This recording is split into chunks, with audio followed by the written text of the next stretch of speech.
Hello students, an astrologer's day by R.K. Narayan, unit 5મો એનો બીજો ભાગ આજે આપણે જોઈએ. પાઠને આગળ વધારીએ. એસ્ટ્રોલોજર એટલે જોશી, જ્યોતિષ. અને પાઠમાં અત્યાર સુધી આપણે છેલ્લે જોયું કે એસ્ટ્રોલોજર પાસે પેલો અજાણ્યો માણસ આવે છે. સાંજના સમયે અંધારું થઈ ગયું હોય પછી, અને એમનો જોશ એ જોવા માટે એસ્ટ્રોલોજરને કહે છે. એસ્ટ્રોલોજર એમની સાથે ડીલ કરે છે કે શું તું મને 1 રૂપિયો આપીશ. અને અંતે 8 આનામાં એ ડીલ ફાઇનલ થાય છે. જ્યારે પેલો અજાણ્યો માણસ બીડી પીવા માટે દીવાસળી સળગાવે છે, ત્યારે એસ્ટ્રોલોજરને એ માણસનું મોઢું જોવા મળે છે, એમનું મુખ એમને જોવા મળે છે. અને એસ્ટ્રોલોજર એ માણસને ઓળખી જાય છે. એટલે તરત જ આપણે છેલ્લે વાંચ્યું એમણે એમને કહી દીધું કે આ તારા સિક્કાઓ છે એ તું પાછા લઈ લે. સાંજ પડી ગઈ છે અને મારે હવે કોઈ જ્યોતિષનું કામ કરવું નથી આજે. હવે મારે ઘરે જવું છે. મને આ પ્રકારના ચેલેન્જીસ છે એ પસંદ નથી, હું એમનાથી ટેવાયેલો નથી. અને હવે મારે ઘરે જવામાં પણ મોડું થઈ ગયું છે. એવું બહાનું બતાવી અને એ ત્યાંથી પોતાની વસ્તુઓ છે એ લઈને જવા માટે તૈયાર થાય છે. ત્યાં સુધી આપણે પાર્ટ 1ની અંદર વાંચ્યું. હવે ત્યાંથી આગળ વધીએ. Let's start. He made preparations to bundle up. એમણે સંકેલવાની તૈયારીઓ કરી લીધી. બંડલ અપ એટલે સંકેલવું. The other held his wrist and said. અહીંયા ધ અધર એટલે પેલો સ્ટ્રેન્જર, પેલો અજાણ્યો માણસ કે જે આ જ્યોતિષ પાસે આવ્યો છે. એમણે એમનું કાંડું છે પકડી લીધું, પેલા જ્યોતિષનું. રિસ્ટ એટલે કાંડું. You can't get out of it now. અને કહ્યું કે તું હવે આમાંથી બહાર નીકળી નહીં શકે, તું આમાંથી બહાર નીકળી શકીશ નહીં હવે. You dragged me in while I was passing. હું તો અહીંથી પસાર થતો હતો, તે મને ખેંચ્યો આ બાબતમાં. ડ્રેગ્ડ એટલે ખેંચ્યું. તે મને આમાં ઢસડ્યો છે, એટલે તું હવે આમાંથી બહાર નીકળી શકીશ નહીં. The astrologer shivered in his grip. Astrologer પહેલાં જે કાંડું પકડ્યું, એમની જે પકડ હતી, ગ્રીપ, એમાં શિવર કરવા લાગ્યો, ધ્રુજવા લાગ્યો. શિવર એટલે ધ્રુજવું. And his voice shook and became faint. અને એનો અવાજ એ પણ હલવા લાગ્યો. શેકનું ભૂતકાળ છે શુક. અને એસ્ટ્રોલોજર છે ફેઇન્ટ થઈ ગયો, એટલે કે ઝાંખો પડી ગયો. Leave me today, I will speak to you tomorrow. આજે મને છોડી દે, હું તારી સાથે આવતીકાલે વાત કરીશ. The other thrust is palm in his face and set. તો બીજાએ એસ્ટ્રોલોજરના મોઢાની નીચે એમની હથેળી છે એને ધકેલી. થ્રસ્ટ એટલે ધકેલવું. અને કહ્યું challenge is challenge, go on. પડકાર પડકાર હોય છે, તો આગળ વધ. ગો ઓન એટલે આગળ વધવું, continue. The astrologer proceeded with his throat drying up. એસ્ટ્રોલોજરનું ગળું છે એ સુખાવા લાગ્યું, તો પણ એ આગળ વધ્યો. પ્રોસીડ એટલે આગળ વધવું. There is a woman. એમણે એમની વાત પેલાની હથેળી જોઈને શરૂ કરી. There is a woman. એક સ્ત્રી છે એવી એમણે વાતની શરૂઆત કરી. Stop, said the other. તો પેલા અજાણ્યા માણસે કીધું, બંધ કર. I don't want all that. મારે આવી કોઈ બાબત સાંભળવી નથી. આવું કશું મારે જોઈતું નથી. Shall I succeed in my present search or not? Answer this and go. મારા આ પ્રશ્નનો તું જવાબ આપ અને પછી જા. કે હું અત્યારે વર્તમાનમાં જે બાબત શોધી રહ્યો છું એમાં સફળ થઈશ કે નહીં. સક્સીડ એટલે સફળ થવું, સર્ચ એટલે ખોજ, શોધ. જેમને હું શોધી રહ્યો છું એમાં હું સફળ થઈશ કે નહીં, બસ આનો જવાબ આપ અને તું જઈ શકે. અધરવાઇઝ, નહીતર, I will not let you go till you disgorge all your coins. નહીતર તું તારી પાસે જેટલા સિક્કાઓ છે એ મને આપી દઈશ ત્યાં સુધી હું અહીંથી જવાનો નથી. લેટ યુ ગો, તને પણ જવા દઈશ નહીં. તારા બધા સિક્કાઓ છે હું ખંખેરી લેવાનો છું જો તું મારો આ પ્રશ્નનો જવાબ નહીં આપે તો. The astrologer muttered a few incantations and replied.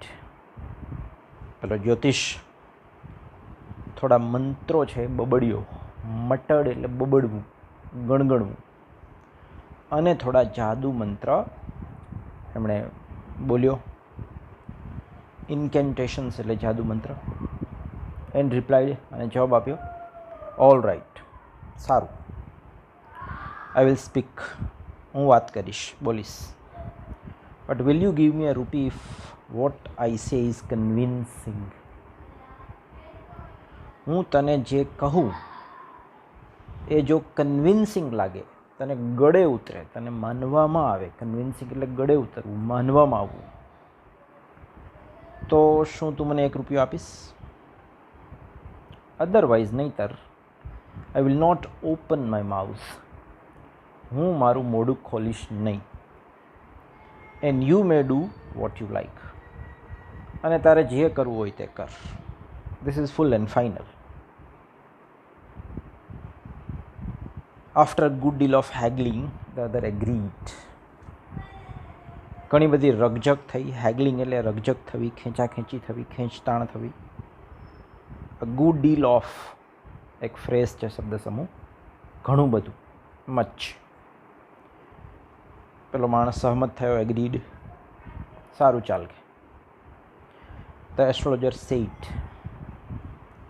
એસ્ટ્રોલોજરે એમની વાત શરૂ કરી, બોલ્યો, you are left for dead, am I right? તને મૃત્યુ માટે ધકેલવામાં આવ્યો હતો, તને મરવા માટે છોડવામાં આવ્યો હતો. શું આ મારી વાત સાચી છે? ટેલ મી મોર. હા, હજુ વધારે વાત કર. A knife has passed through you once, said the astrologer. એસ્ટ્રોલોજરે કહ્યું કે તારા શરીરની આરપાર એક નાઇફ પસાર થઈ ગઈ હતી. ચાકુ વડે તારી ઉપર હુમલો થયો હતો. ગુડ ફેલો, સારો માણસ, સારો વ્યક્તિ. He bared his chest to show the scare. પેલા અજાણ્યા માણસે એમના શરીર ઉપર જે સ્કેર હતો, જે ઘા હતો, ઘાવ, એ બતાવવા માટે એમણે એમની છાતી, એમની ચેસ્ટ એને ખોલી, બેર કરી, ખોલવું. Vote else? બીજું શું જાણે છે તું? એવું પૂછ્યું પેલા અજાણ્યા માણસે એસ્ટ્રોલોજરને કે બીજું શું જાણે છે? And then you were pushed into a well nearby in the field. અને પછી તને ખેતરના એક નજીકના કૂવામાં ધક્કો મારી દેવામાં આવ્યો હતો. પુશ્ડ એટલે ધક્કો મારવો, વેલ એટલે કૂવો, અહીંયા વેલ નાઉન છે, નિયર બાય એટલે પાસે. તો પાસેના ખેતરના એક કૂવામાં પછી તને ધક્કો મારી દેવામાં આવ્યો હતો. You are left for dead, તને મારી નાખવા માટેનો આ પ્રયત્ન હતો, તને ત્યાં મરતો છોડી દેવામાં આવ્યો હતો. I should have been dead if some passerby had not chanced to peep into the well, exclaimed the other, overwhelmed by enthusiasm. પેલા માણસે ઉદ્ગાર સાથે, ભાવ સાથે, ઉત્સાહના ભાવથી ડૂબેલો હતો એ માણસ. ઉત્સાહ એટલા માટે, એન્થુસિયાઝમ એટલા માટે કે જે સવાલો એમણે પૂછ્યા અને એસ્ટ્રોલોજરે જે વાત કરી, દેટ વોઝ એક્ઝેક્ટલી ટ્રુ. એ વાત એકદમ સાચી હતી. એટલે માણસ છે ઓવરવેલ્મ્ડ થઈ ગયો હતો, ડૂબી ગયો હતો પેલાની વાતોમાં. એટલે એમની અંદર ખૂબ ઉત્સાહ હતો અને એ ઉત્સાહ સાથે એમણે કહ્યું કે જો કોઈ વટે માર્ગું, પાસરબાઈ એટલે વટે માર્ગું, ત્યાંથી નીકળ્યો ન હોત અને કૂવામાં ડોક્યું ન કર્યું હોત, પીપ્ડ ઇન્ટુ એટલે જોવું, ડોક્યું કરવું, તો હું ચોક્કસ મૃત્યુ પામ્યો હોત. I should have been dead, તો હું ચોક્કસ મૃત્યુ પામ્યો હોત જો કોઈ પાસરબાઈ ત્યાંથી નીકળ્યો ન હોત અને કૂવામાં ડોક્યું ન કર્યું હોત. બટ લકીલી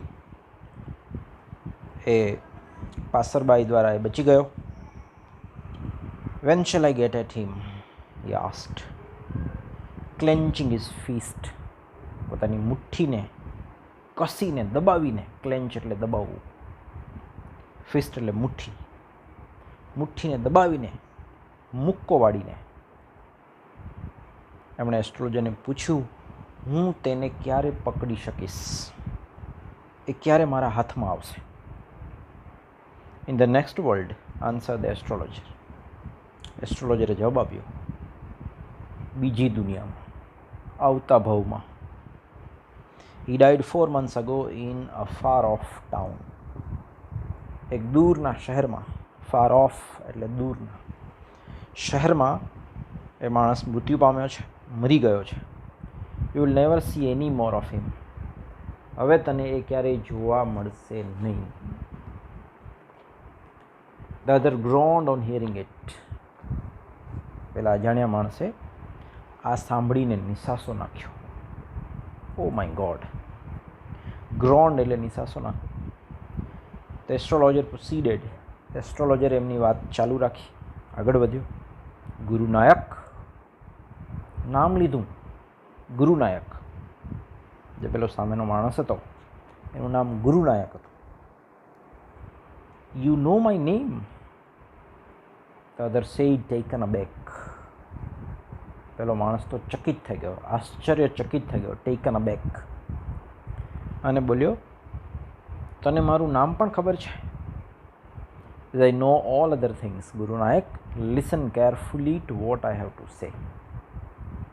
ગુરુનાયક, મને બીજી બધી બાબતોની પણ ખબર છે, તારા નામની પણ ખબર છે. ઓલ અધર થિંગ્સ, બીજી બધી બાબતોની પણ મને ખબર છે. હું જે કહું એ ધ્યાનથી, કાળજીપૂર્વક સાંભળ. Listen carefully. Your village is 2 days journey due north of this town. તારું ગામ આ શહેરની ઉત્તર દિશામાં 2 દિવસની યાત્રાએ આવેલું છે. આ ટાઉનમાંથી તારા ગામ તરફ જવું હોય તો 2 દિવસ થાય ઉત્તર તરફ જવાનું. જર્ની એટલે યાત્રા. Take the next train and be gone. આવતી ટ્રેન પકડી લે અને અહીંયાથી જતો રહે. બી ગોન એટલે જતું રહેવું, go. I C once again great danger to your life if you go from home. જો તું ઘરેથી પાછો નીકળીશ તો ફરીથી મને તારા જીવનમાં એક ખતરો જોવામાં આવે છે. ગ્રેટ ડેન્જર, મોટો ખતરો. He took out a pinch of sacred ash and held it to him. એમણે ચપટી પવિત્ર રાખ, સેક્રેડ એટલે પવિત્ર, એશ એટલે રાખ, જેને આપણે ભભૂતિ કહીએ છીએ, એની એક ચપટી લીધી અને પેલા માણસને આપી એમના તરફ. Rub it on your forehead and go home. તારા કપાળ ઉપર, તારા લલાટ ઉપર, ફોરહેડ, અને ઘસી નાખ આ ભભૂતિને અને ઘરે જતો રહે. Never travel southward again. ફરીથી ક્યારેય દક્ષિણ તરફ મુસાફરી કરીશ નહીં, આવતો નહીં. And you live to be 100, અને તું 100 વર્ષ જીવીશ જો આવું કરીશ તો. Why should I leave home again? The other said reflectively. વિચારતા વિચારતા, વિચારમગ્ન થઈને રિફ્લેક્ટિવલી પેલા માણસે કહ્યું કે હવે ફરીથી હું ઘર શા માટે છોડું? I was only going away now and then to look for him to chalk out his life if I met him. હું તો બસ ઘરેથી માત્ર એટલા માટે નીકળ્યો હતો કે એ મારો દુશ્મન, કે જેણે મને મારી નાખવાનો પ્રયત્ન કરેલો, એ જો મને મળી જાય, લુક ફોર એટલે શોધવું, એ મને મળી જાય તો મારે એને પૂરો કરી દેવો હતો. ચોક આઉટ, પૂર્ણ કરવું, એમના જીવનને મારે ખતમ કરી નાખવું હતું. બસ એટલા માટે જ હું બહાર નીકળ્યો હતો. હવે મારે ઘરેથી બહાર નીકળવાનો કોઈ સવાલ જ નથી. એ shook his head રિગ્રેટફુલી. એ માણસે અફસોસ સાથે એમનું મસ્તક છે એ હલાવ્યું. he has escaped my hands. એ મારા હાથમાંથી બચી ગયો છે એવું એમણે કહ્યું અફસોસ સાથે. I hope at least he died as he deserved. હું આશા રાખું કે જે મૃત્યુને લાયક હતો એ એમને મળ્યું હશે. ડિઝર્વ કરવું એટલે લાયક હોવું. Yes, said the astrologer. એસ્ટ્રોલોજરે કહ્યું હા, જે મૃત્યુને એ માણસ લાયક હતો એ જ મૃત્યુને એ પામ્યો છે. એ વોઝ ક્રશ્ડ અંડર અ લોરી. એક ટ્રક નીચે એમને કચડી નાખવામાં આવ્યો છે, કચડાઈ ગયો છે એક ટ્રક નીચે. લોરી એટલે truck. The other looked gratified to hear it. આ સાંભળીને પેલા માણસને થોડો સંતોષ થયો, એમને રાહત થઈ, સેટિસ્ફેક્શન થયું. ગ્રેટિફાઈડ એટલે સંતોષ થયો. The place was deserted by the time the astrologer picked up his articles and put them into his bag. જ્યોતિષે એમની બધી વસ્તુઓ લઈ અને થેલામાં મૂકી ત્યાં સુધીમાં એ સ્થળ, એ જગ્યા, એ સ્થાન ખાલી થઈ ગયું હતું, નિર્જન થઈ ગયું હતું, deserted. The green shaft was also gone. લીલા પ્રકાશનું જે કિરણ પડતું હતું એ પણ જતું રહ્યું. Living the place in darkness and silence. અને આમ એ આખું જે સ્થળ હતું એમાં અંધારું અને શાંતિ છવાઈ ગઈ. The stranger had gone off into the night. પેલો અજાણ્યો માણસ પણ એ રાત્રિમાં દ્રશ્ય થઈ ગયો, જતો રહ્યો. After giving the astrologer a handful of coins. એમણે એસ્ટ્રોલોજરને એમની ફીઝ જે એમણે નક્કી થયું હતું એ મુઠ્ઠી ભરીને એસ્ટ્રોલોજરને આપ્યા અને પછી ત્યાંથી એ અંધારામાં જતો રહ્યો રાત્રે. હેન્ડફુલ એટલે મુઠ્ઠીભર. It was nearly midnight when the astrologer reached home. Astrologer ઘરે પહોંચ્યો ત્યાં સુધીમાં લગભગ મધ્યરાત્રિ થઈ ગઈ હતી, midnight. His wife was also waiting for him at the door and demanded an explanation. એમની પત્ની પણ દરવાજે એમની રાહ જોતી હતી, કારણ કે રૂટીન કરતાં એમને આજે મોડું થઈ ગયું હતું, એટલે એમણે એમની પાસે ખુલાસો પણ પૂછ્યો કે કેમ આજે મોડું થયું. ડિમાન્ડ એટલે માંગવું, એ માંગવા કરતાં પૂછવું વધારે અનુકૂળ રહેશે. એક્સપ્લેનેશન એટલે ખુલાસો. He flung the coins at her and said. એમણે એમની પત્ની તરફ સિક્કાઓ ફેંક્યા, ફ્લિંગનું ભૂતકાળ ફ્લંગ. અને કહ્યું, count them, one man gave all that. ગણી લે, એક માણસે આટલા બધા આપ્યા છે. 12.5 આના, he said, counting. ગણીને, ગણતા ગણતા. પેલી મહિલાએ કહ્યું એમની પત્નીએ, 12.5 આનાસ છે. she was overjoyed. તેણીની ખુશીનો કોઈ પાર ન રહ્યો. overjoyed. અને કહ્યું, I can buy some jaggery and coconut tomorrow. આવતીકાલે હું થોડો ગોળ અને નાળિયેરની ખરીદીશ. The child has been asking for sweets for many days now. ઘણા દિવસોથી આપણું બાળક છે એ મીઠાઈ માંગી રહ્યું છે. I will prepare some nice stuff for her. એ આપણી નાની દીકરી માટે હું સરસ મજાની કોઈ વાનગી તૈયાર કરીશ, સ્વીટ બનાવીશ. The swine has cheated me. એટલે એસ્ટ્રોલોજરે એમની પત્નીને કહ્યું કે પેલા સુવરે મને છેતર્યો છે. અહીંયા સ્વાઇન એટલે ડુક્કર, ભૂંડ, સુવર કા બચ્ચા. એમણે મને છેતર્યો. He promised me a rupee, said the astrologer. એણે મને ₹1 આપવાનું વચન આપ્યું હતું કે જો તું મારા વિશે વાત કરીશ અને સાચી પડશે તો હું તને ₹1 આપીશ. એના બદલે એણે મને 12.5 આના આપ્યા છે. She looked up at him. તેણીએ એમના પતિની સામે જોયું. You look worried. What's wrong? તમે થોડા ચિંતામાં હોય એવું લાગે છે, ચિંતિત હોય એવું લાગે છે. શું થયું છે? નથિંગ. કાંઈ નથી થયું, એસ્ટ્રોલોજરે જવાબ આપ્યો. After dinner, sitting on the pyol, he told her. રાત્રિ ભોજન કર્યા પછી ખાટલા પર બેઠા બેઠા એમણે એમની પત્નીને કહ્યું, do you know a great lord is gone from me today.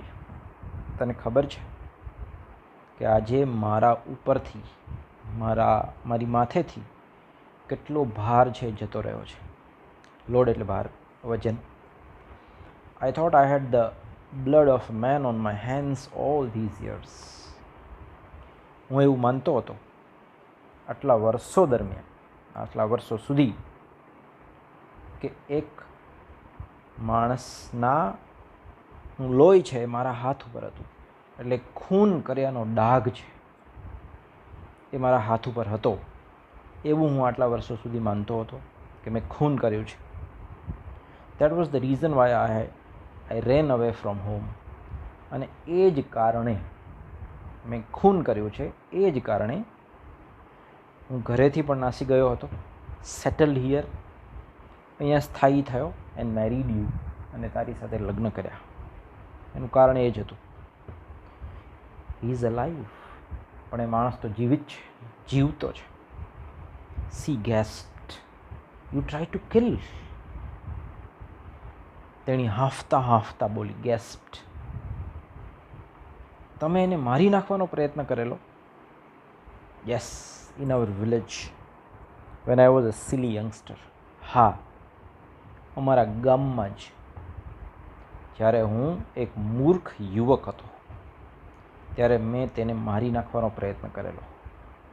V drank, અમે દારૂ પીધો, ગેમ્બલ્ડ, જુગાર રમ્યા, એન્ડ કોરલ્ડ બેડલી વન ડે. અને એક દિવસ ખૂબ ઝઘડ્યા, ખરાબ રીતે ઝઘડ્યા, બેડલી, ખૂબ જ. Why think of it now. પણ હવે હું એમના વિશે શા માટે વિચારું? Why think of it now. અત્યારે હવે હું એમના વિશે શા માટે વિચારું છું? Time to sleep. હવે તો સૂઈ જવાનો સમય થઈ ગયો છે. એ સાઈડ એમણે કહ્યું. Yawning and stretched himself on the pyols. બગાસા ખાતા એમણે વિચાર્યું કે એવું બધું વિચારવાનો અત્યારે કોઈ સમય નથી, સૂઈ જવાનો સમય છે. યોનિંગ એટલે બગાસું ખાવું. અને એમ એ બોલી અને પોતાની પ્યોલ ઉપર, પોતાના ખાટલા ઉપર, બેડ ઉપર એ લંબાવી ગયો. આમ this lesson comes to an end here. Thank you.